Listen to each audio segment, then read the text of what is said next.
Imagine the frustration of being accused of something you did not do. That's the dilemma of a 76-year-old Kingsland woman ticketed for running a red light 1 year after she sold her car. She got nowhere with municipal court, so she wrote the KXAN tip line, and David Scott paid her a visit. Lillian Akers doesn't drive her Buick Roadmaster anymore. She sold it in May of 2008. He filled out his part, and I sent it into the state the very next day. And I thought everything was taken care of. I signed the title when I gave it to him. She sent the notification to TMV. Then, a year later, a nasty surprise. And you got what in the mail? A ticket, or it was a form with the picture of the car on it running the red light. Getting nowhere with a hearing officer, Lillian got copies of her proof of sale papers from the state and sent them to Austin Municipal Court.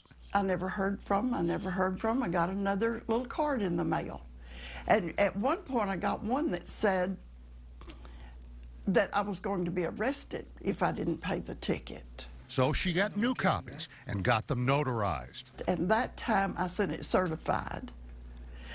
So a few months later, I get a phone call from a collection agency. After hearing her story, they agreed to get the court to back off, but nothing doing. In July, I got another card that I still needed to pay that ticket. And in August, I sent you an email. Now, Lillian says she's done dealing with the courts. Not unless they come arrest me.